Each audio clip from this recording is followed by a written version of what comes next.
अस्सलाम वालेकुम मेरे समझदार पाकिस्तानियों। मेरा नाम रेहान तारिक है और आप मेरा यूट्यूब चैनल और फेसबुक पेज देख रहा है। करोड़ा दरूद आका दो जहां नबी मेहरबान मोहम्मद मुस्तफ़ा सल्लल्लाहु अलैहि वसल्लम पर। इस दुआ और इस उम्मीद के साथ इस व्लॉग का आगाज करते हैं कि अल्लाह रब्बुल इज़्ज़त इस मुल्क के फैसला साजों के दिलों में समझदार पाकिस्तानियों के लिए नरमी पैदा कर दे। इस व्लॉग की इब्तिदा में सबसे पहले आज सुबह से होने वाली 3 इंपॉर्टेंट डेवलपमेंट्स का ज़िक्र करना मुनासिब समझता हूँ, इंपॉर्टेंट समझता हूँ। सबसे पहले तो आज लाहौर हाई कोर्ट में पहली खातून chief justice justice Aliya Neelam ने बतौर chief justice Lahore high court हल्फ उठा लिया है। और हल्फ बर्दारी की तकरीब आज सुबह 9:30 बजे गवर्नर हाउस में हुई, जिसमें मरियम नवाज शरीफ साहिबा भी मौजूद थी। तो यानी चीफ मिनिस्टर पंजाब एक खातून है और अब chief justice Lahore high court justice Aliya Neelam भी एक खातून है। अब एक खातून chief justice Lahore high court ने ओहदे का हल्फ उठा लिया, ये खबर है। लेकिन इससे इंपॉर्टेंट खबर ये है कि हमारी मालूमात के मुताबिक लाहौर हाई कोर्ट के फुल कोर्ट का इजलास जस्टिस आलिया नीलम करने जा रही हैं। अब वो इजलास आज होता है या कल होता है, लेकिन हमारे बाखबर ज़राए ये बता रहे हैं कि लाहौर हाई कोर्ट का जो फुल कोर्ट इजलास या फुल कोर्ट मीटिंग है, इसके बाद वो होने जा रही है। और बहुत इंपॉर्टेंट फुल कोर्ट मीटिंग होगी, क्योंकि लाहौर हाई कोर्ट का जो मिजाज है, ख़ास तौर पे जस्टिस शहजाद मलिक के टेन्योर के अंदर और फिर कुछ और जजेस हैं, वो खासा एंटी इस्टेब्लिशमेंट दिखाई दे रहा है। और फिर एटीसी कोर्ट के जजेस का खत आना, वो भी बड़ा मानी खेज है। जिसके बाद जस्टिस आलिया नीलम इस फुल कोर्ट मीटिंग के अंदर क्या करती हैं, ये देखना इंतहाई अहम होगा। दूसरी इंपॉर्टेंट डेवलपमेंट का ताल्लुक सिविलियंस के मिलिट्री कोर्ट में ट्रायल से मुताल्लिक है, जहां ब्रिगेडियर इमरान आज अदालत में पेश हुए। अटॉर्नी जनरल अदालत में है। अभी जिस वक्त मैं ये व्लॉग रिकॉर्ड करा रहा हूं, तो उस वक्त अटॉर्नी जनरल ने मेरिट्स पे दलाइल का आगाज कर दिया है। लेकिन आज इस केस के दौरान जो जस्टिस अमीरुद्दीन खान की सरबराही के अंदर 7 रुकनी बेंच है, उसमें जजेस के माबैन भी कुछ नोक झोंक देखने में मिली। उस पर कुछ इंपॉर्टेंट सवालात भी उठाए गए कि विफाकी काबीना से मंजूरी के बगैर इंट्रा कोर्ट अपील दायर की जा सकती है, नहीं की जा सकती है। तो अटॉर्नी जनरल ने कहा कि वफाकी काबीना की मंजूरी ज़रूरी नहीं है, वफाकी हुकूमत ये इंट्रा कोर्ट अपील दायर कर सकती थी। और फिर ये भी बात हुई कि जो बुनियादी फैसला है जिसको चैलेंज किया गया है, उस फैसले में नकाइस क्या हैं, तो उन नकाइस की निशानदही भी बड़ी इंपॉर्टेंट है, जिसको लेके जजेस के माबैन कुछ इख्तलाफात भी देखने में आए। लेकिन आज जस्टिस जमाल खान मंदुखेल हों, जस्टिस मोहम्मद अली मज़र हों या जस्टिस इरफान सादत हों, बुनियादी तौर पर उन्होंने जो ग्रीवेंसेस हैं उन लोगों के जो अहल खाना है सिविलियंस के जो मिलिट्री कोर्ट की कस्टडी के अंदर है या मिलिट्री की हिरासत में है,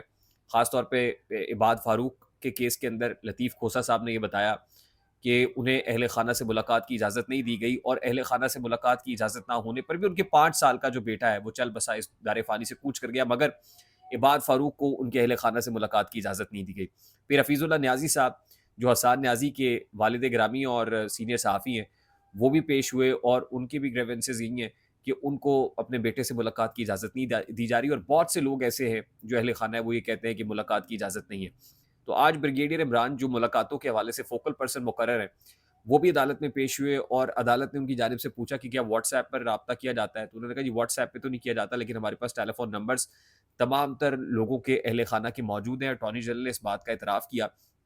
कि मुलाकातें जुमेरात के रोज़ होती हैं, लेकिन गुज़श्ता कुछ असना से, कुछ अरसे से मुलाकातें नहीं हो रही हैं। लेकिन आज लोग मुलाकात कर सकेंगे, हफीज़ुल्लाह न्याज़ी साहब भी आज मुलाकात कर सकेंगे और इसके बाद से रेगुलरली ये मुलाकातें हो सकेंगी। अब ये केस बड़ा इंपॉर्टेंट है। सिविलियंस के मिलिट्री कोर्ट में ट्रायल से मुताल्लिक और इस्टेब्लिशमेंट यही चाहती है कि मिलिट्री कोर्ट में ट्रायल, और ख़ास तौर पे ये जो दहशतगर्दी का सीन बना हुआ है, इसके बाद तो इस्टेब्लिशमेंट की भरपूर कोशिश है कि सिविलियंस के मिलिट्री कोर्ट में ट्रायल को जायज़ करार दिया जाए और इसमें अदालत रखना ना डाले, और उसके बाद मामलात को बड़ी तेज़ी से आगे। और ज़ाहिर है इस वक्त तो पाकिस्तान तहरीक इंसाफ का केस ही इंपॉर्टेंट है। दहशतगर्दी के केसेस तो अपनी जगह पर, लेकिन इस वक्त पाकिस्तान तहरीक इंसाफ बड़ी इंपॉर्टेंट है। और वफाकी हुकूमत ने ये प्ली लेने की ठान ली है कि इस वक्त की जो दहशतगर्दी का तनाजुर है, उस तनाजुर में कोर्ट से दरख्वास्त की जाएगी कि सिविलियंस के मिलिट्री कोर्ट में ट्रायल को लेजिटिमाइज करार दिया जाए। अच्छा, अब जो तीसरी इंपॉर्टेंट डेवलपमेंट है,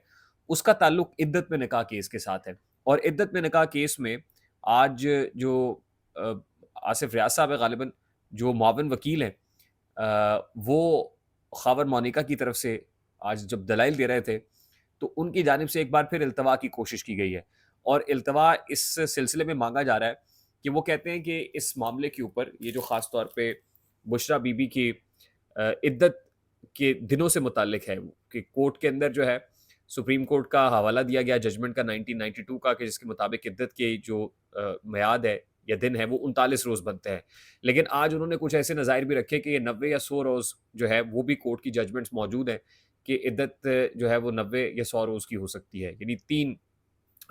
ماہ جو ہے اس میں درکار ہوتے ہیں۔ تو کہتے ہیں کہ اس سلسلے میں میری درخواست یہ ہے کہ میڈیکل بورڈ تشکیل دیا جائے۔ یہ بیان ہی وہی بات کی گئی جو خاور مونیکا نے اپنی پریس کانفرنس میں کی کہ میڈیکل بورڈ تشکیل دیا جائے اور بشرا بی بی میڈیکل بورڈ کے سامنے پیش ہوں، میڈیکل چیک اپ کے بعد بتایا جائے کہ ان کی جو عدت کا ڈیوریشن بنتا ہے ان کے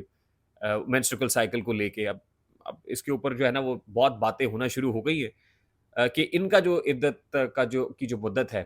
وہ کیا بنتی تھی، اور اس وقت 2018 میں جب انہوں نے نکاح کیا عمران خان صاحب سے تو کیا اس وقت عدت کے ایام مکمل ہو چکے تھے یا نہیں ہوئے تھے۔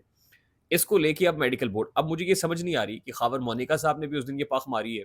آج ان کے جو معاون وکیل ہیں وہ بھی یہ کہہ رہے ہیں اب میڈیکل بورڈ بنے گا اور 2018 میں اس وقت عدت کے ایام کتنے بنتے تھے وہ کیسے کیلکولیٹ کیے جائیں گے، کیا سائنٹیفکلی یہ جو ہے وہ ہو سکتا ہے۔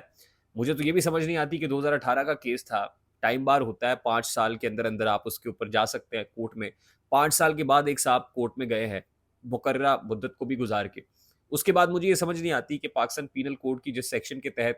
اس کو چیلنج کیا گیا ہے وہ 495 ہے یا 496 ہے، اس کے اندر تو فراڈولنٹ نکاح کی بات ہوئی ہے، فراڈولنٹ نکاح، اب یہ فراڈولنٹ نکاح تو نہیں ہے، یعنی تقریب کو جھوٹ موٹ کی تو رچائی نہیں گئی، یہ جھوٹ موٹ کا تو نکاح نہیں ہے۔ آج بھی بشرا بی بی عمران خان کی اہلیہ ہیں اور عمران خان بھی ایکسیپٹ کرتے ہیں، بشرا بی بی بھی کرتی ہے۔